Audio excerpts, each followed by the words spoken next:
Hi friends आज की यहाँ हमारी गेम गुकेश दामोराजू की है। Friends London classical chess tournament में फर्स्ट राउंड में उनका मुकाबला पॉलिश ग्रैंड मास्टर से था। बहुत ही कमाल की गेम है। खेलने वाले खिलाड़ी हैं मैथ्यूस बार्टल, शायद मैंने नाम सही प्रोनाउंस किया होगा। यहाँ गुकेश ने शुरू किया था E4 के साथ। E6 का रिप्लाई यानी फ्रेंच डिफेंस का रिप्लाई यहाँ बार्टल ने दिया। D4 D5, knight C3, knight F6, E5, knight at F goes to D7, then हुआ F4 C5, नाइट आया F3 स्क्वायर पर, then bishop E7, bishop E3 और उसके बाद यहाँ ब्लैक ने किया castle. D take C5, knight take C5, queen आई D2 स्क्वायर पर। मुझे ऐसा लगता है कि क्यों क्यों क्यों क्यों ना करें, चलिए ठीक है, लेकिन मुकेश लोग ज़्यादा अच्छा खेलते हैं। Night B goes to D7 और उसके बाद यहाँ कैसल आया गुकेश का towards long side. Knight B6, bishop takes C5, bishop takes C5, then bishop आया D3 स्क्वायर पर, F5, E takes F6 en passant हुआ क्वीन टेक्स F6 होने के बाद एग्जैक्टली प्रेशर बन रहा है। नाइट E2 पहले यहाँ गुकेश ने किया, लेकिन कुछ कोई तरीका नहीं होगा इस तरह से गेम को आगे बढ़ाने का। बिशप D7, देन किंग गया B1 स्क्वायर पर, बिशप D6 और यहाँ अब फाइनली प्रेशर बढ़ता हुआ पॉन पर, तो G3 ऑब्वियस मूव वाइट का यही बनेगा। बिशप आया E8 स्क्वायर पर, then knight at E goes to D4 और फ्रेंड्स यहाँ इस पॉइंट पर अगर आप वाइट की गेम में वीकनेस ढूंढना चाहें तो थोड़ा मुश्किल है, लेकिन फिर भी मैं कह सकता हूँ मेरे ख्याल से बिशप का H5 स्क्वायर पर आना बनता था। लेकिन बिशप G6, चलिए ठीक है, बिशप एक्सचेंज आस्किंग है, रुक eight H goes to E1 और प्रेशर कहाँ बनाने की तैयारी है, पॉन पर। रुक eight goes to E8, black को करना ही पड़ेगा। बिशप टेक्स G6 और फ्रेंड्स इस पॉइंट पर क्वीन टेक्स G6 में क्या प्रॉब्लम है, शायद बेटर होता। ऐसा मैं क्यों बोलता हूँ, क्योंकि एच टेक्स G6 होने के बाद यहाँ G फाइल में पॉइंट्स डबल हो चुके हैं।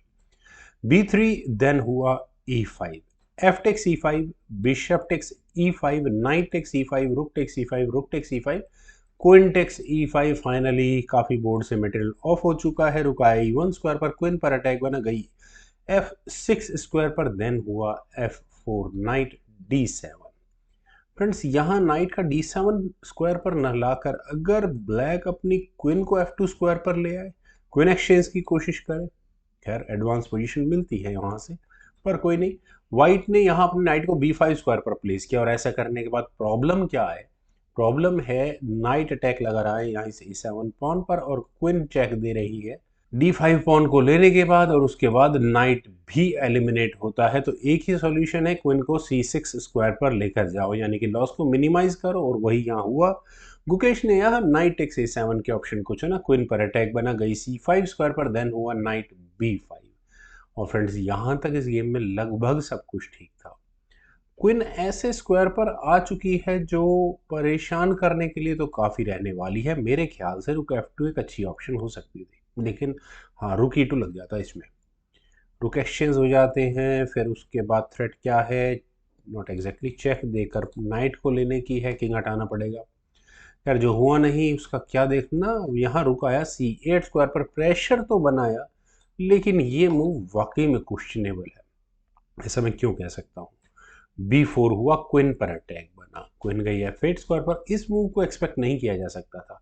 और फाइनली दूसरा पॉन यहाँ गुकेश को लेने का मौका मिला, क्वीन टेक्स D5 चेक के साथ, और इस चेक के साथ बनता है अटैक। क्या बनेगा, नाइट पर। किंग गया H7 स्क्वायर पर, और क्या यहाँ क्वीन टेक्स D7 हो सकता है, नहीं हो सकता, क्योंकि ब्लैक की इस बार चेक देने की बारी होगी और रुक एलिमिनेट हो जाएगा। मतलब queen takes B4 check, king C1, queen takes C1 check, और यहाँ वाइट को रिजाइन करना पड़ेगा, तो नाइट को यहाँ नहीं लेना है। उन्होंने यहाँ किया रुक E4, पॉन पर अपने डिफेंस किया, और अगले मूव में इसे कहेंगे checkmating threat solution. Queen F1 check, चलिए चेक देकर क्वीन को रीशफल किया है, किंग है B2 स्क्वायर पर, देन हुआ नाइट F6। फॉक तो मैं यहाँ नहीं कहूँगा कि रुक और क्वीन पर लगेगी, क्योंकि रुक से चेक आएगी और नाइट को ही लगना पड़ेगा और कोई सोल्यूशन नहीं है। और फ्रेंड्स यहाँ इस पॉइंट पर मेरे ख्याल से क्वीन टेक्स B7, अगर मैं उस वाइट की जगह होऊंगा तो यही मूव प्रेफर करूंगा। 3 पासेस वो भी कनेक्टेड है, बस किसी तरह से मुझे क्वीन एक्सचेंज करनी है, बाकी काम 3 ये पॉन आराम से कर लेंगे। लेकिन यहाँ हुआ क्वीन D3। यहाँ गुकेश भी मानने वाली नहीं है, उन्होंने डायरेक्टली ऐसी थ्रेट दी है जो नाइट को ही एलिमिनेट करे। इलाज किंग को ही हटाना पड़ेगा और तो कोई इलाज है नहीं। खैर क्वीन F6 चेक, चेक देने के साथ पॉन पर डिफेंस भी हो गया C3, देन किंग गया H8 स्क्वायर पर, ऑल इज वेल। नाइट आया D6 स्क्वायर पर और फ्रेंड्स यहाँ है रुख पर अटैक। और न केवल ये रुख पर अटैक है, यहाँ ये नाइट काफ़ी उछल कूद मचाने वाला है आने वाले समय में। जैसे कि अगर मैं सोचूं ब्लैक के लिए कि रुक को D8 स्क्वायर पर ले जाकर, वो हो ही नहीं सकता क्योंकि knight F7 check, forking king and rook, queen takes F7 ही करना पड़ेगा, क्वीन टेक्स D8 चेक हो जाएगा तो रेजिग्नेशन ही आएगा। दूसरी ऑप्शन रुक C7 भी वर्क नहीं करने वाला क्योंकि फॉक लगेगी क्वीन और रुक पर, तो वो भी चलिए एक बार हाँ चेक आ सकता है ना। क्वीन लगा देते हैं, queen takes C2 check, king takes C2 और रेजिग्नेशन किसका आएगा? रुक हटेगा जहां भी, नाइट भाग जाएगा निकल कर। खैर चलते हैं गेम पर। यहाँ खेला गया था रुक F8, ठीक है। और फ्रेंड्स यहाँ इस पॉइंट पर नाइट टेक्स B7, मुझे वो B7 पॉन बार बार नजर आ रहा है कि यार इसे एलिमिनेट करो, 3 पास है, आराम से एंड गेम को खेलो। लेकिन ग्रैंड मास्टर इस तरह से नहीं खेलते, वो मौका नहीं देते सामने वाले को। मुकेश ने यहाँ किया नाइट E4, क्वीन पर अटैक बना और क्वीन पर अटैक, क्वीन चलिए बच गई E7 स्क्वायर पर। और इसके बाद सबसे बड़ा पीस क्वीन एक्सचेंज करना जरूरी है, वही कोशिश यहाँ गुकेश कर रहे हैं। क्वीन D6, और यहाँ बार्टल को भी पता है कि एक बार अगर क्वीन एक्सचेंज हुई तो सारी ग्रिप यहाँ वाइट की ही होगी इस गेम में। क्वीन गई E8 स्क्वायर पर, देन हुआ G4। फाइनली इस पिंड नाइट पर अटैक बन चुका है। तो इसका मतलब क्या क्वीन से यहाँ नाइट को लिया जा सकता है? बिल्कुल भी नहीं, क्योंकि यहाँ ये मूव आपको जरूर नजर आ गया होगा। खैर रुक F1 पहले यहाँ ब्लैक ने ऑप्ट किया और इरादा क्या हो सकता है? मेरे ख्याल से काफी हद तक यही होगा कि क्या आए हो रहा है H टेक्स G5। और फ्रेंड्स यहाँ इस पॉइंट पर अब किस तरह से मेटल एक्सचेंज करना चाहिए। G टेक्स H5 करने के बाद तो प्रॉब्लम्स बढ़ ही जाएंगी। कैसे? क्वीन आएगी D5 स्क्वायर पर और अगले मूव में रुक से हाँ लिया जाएगा, G6 ही करना होगा। देन क्वीन से आएगी चेक, किंग H7 स्क्वायर पर, नाइट से चेक दे देते हैं, फॉक हो जाएगी किंग क्वीन पर। तो चलिए हटाइए। यहाँ खेला गया G5 और फ्रेंड्स यहाँ इस मूव के बाद गुकेश डी ने अपना फाइनल मूव चला, और ये मूव चलना आसान नहीं है। यहाँ पर खेला गया रुक G4 का मूव, जिसे चलने के बाद यहाँ बार्टल को रिजाइन करना ही पड़ गया। फ्रेंड्स यहाँ से अब अगर ये गेम आगे बढ़ती है तो पॉन बचाना ऑलमोस्ट इम्पॉसिबल है। क्वीन की एंट्री, ये भी कोई समझदारी वाली बात नहीं होगी। मान लेते रुक E1 जैसा कोई मूव, यहाँ पर अगर ब्लैक चलेगा भी नाइट को परेशान करने के लिए, तो उसके बाद H6 खेल लो।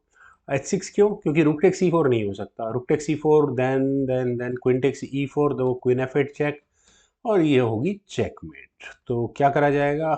एच पॉन के आगे पुश होने के बाद क्वीन को हटाना पड़ेगा, लेकिन उसके बाद भी H takes G7 check, queen takes G7, rook takes G5, queen पर अटैक होगा। क्वीन को हटाओ, कहाँ हटाना है? अगर ये क्वीन H7 स्क्वायर पर गई तो उसके बाद क्वीन D4 चेक, अब चेकमेट ही होगी। तो खैर, तो फ्रेंड्स काफ़ी परेशान करके रखा गुकेश ने यहाँ बार्टल को इस गेम में। बहुत अच्छी गेम थी। मुझे उम्मीद है आप सभी लोगों को भी ये गेम जरूर पसंद आई होगी। तो आप लोग इस वीडियो को लाइक करें, शेयर करें और मेरे यूट्यूब चैनल को प्लीज़ सब्सक्राइब ज़रूर करें। आपके कमेंट्स का मुझे बेहद इंतजार रहेगा। Thank you for watching and bye for now.